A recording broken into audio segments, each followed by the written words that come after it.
Bismillahirrahmanirrahim.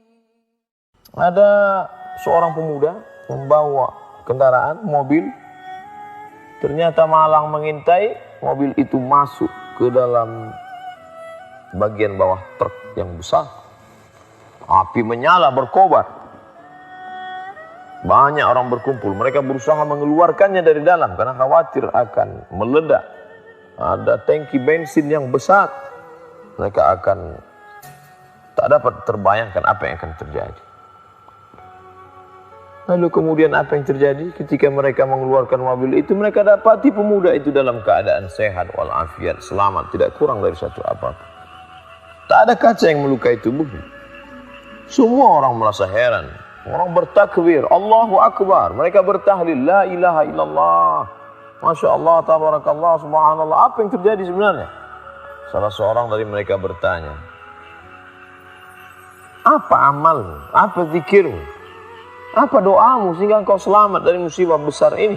Jarang orang yang selamat dari peristiwa aneh seperti ini. Ia menjawab, saya kerja di Jeddah, Saudi Arabia. Ketika saya mendapatkan gaji, bila saya dapat uang, saya langsung pulang ke Rabil. Saya berikan kepada ibu saya. Ibu saya sangat senang. Dan ketika dia senang, dia angkat tangan, dia berdoa kepada Allah. Maka berkah itu turun, keselamatan itu datang. Semua tertegun dan semua ingat bahwa sesungguhnya keselamatan itu datang dari Allah.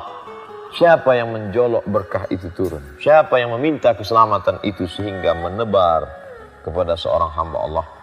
Ada lidah yang senantiasa memohonkan keselamatan. Selamatkan anakku, selamatkan dia.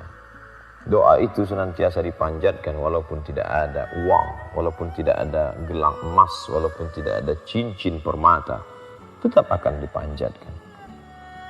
Karena mereka tidak pernah berbuat meminta balasan.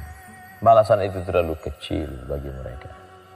Gaji anak muda itu tidak ada apa-apanya dibandingkan tetes peluh keringat air mata. Meregang nyawa mereka melahirkan. 2 tahun lamanya mereka menyusukan. 90 hari puasa mereka tinggal. Pernahkah mereka minta balasan?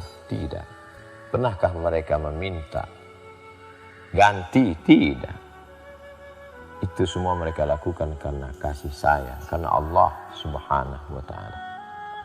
Lalu kemudian kisah ini mengingatkan kita kembali, andai dia masih ada di tengah-tengah kita, maka berbaktilah, birrul walidain, berbakti pada orang tua, ibu dan ayah.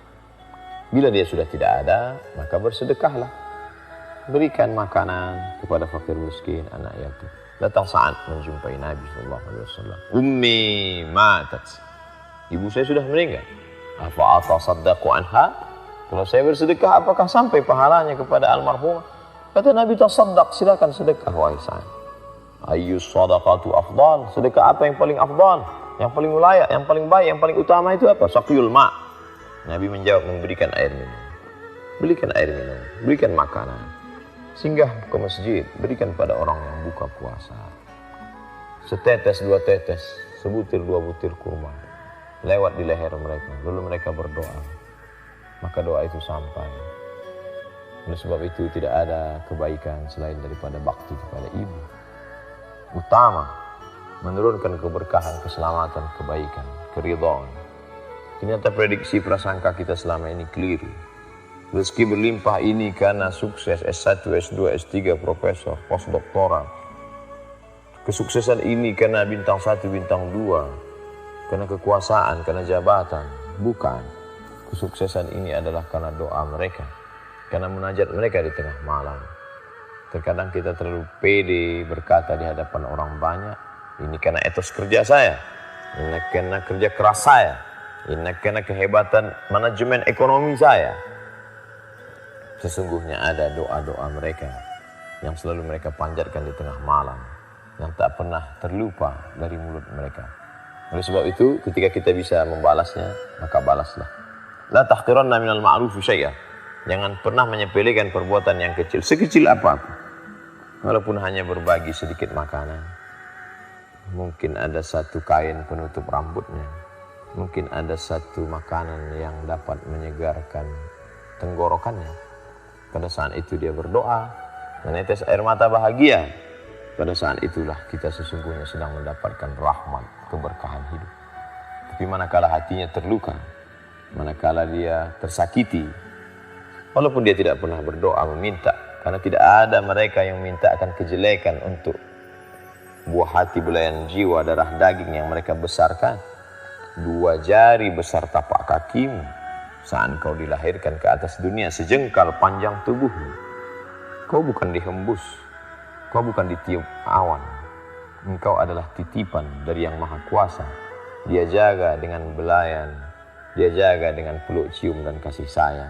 Dia besarkan dengan tetes peluh keringat dan air mata, sampai akhirnya menjadi sesosok manusia yang berharga, dihormati, dimuliakan. Tapi kemudian memanglah sifat manusia lupa. Maka di hari baik, bulan baik ini mari kenang kembali. Man lam yashkurin nas lam yashkurillah. Orang yang tak pernah berterima kasih kepada manusia, sesungguhnya dia tidak akan pernah bersyukur kepada Allah Subhanahu wa ta'ala. Bila dia masih ada, jangan malu, jangan sungkan. Cium tangannya, peluk tubuhnya yang rapuh. Bila dia sudah tidak ada, maka panjatkan doa di tengah malam. Rabbighfirli wa liwalidayya warhamhuma kama rabbayani shaghira. Ya Allah, jadikan kuburnya salah satu dari taman-taman surgamu.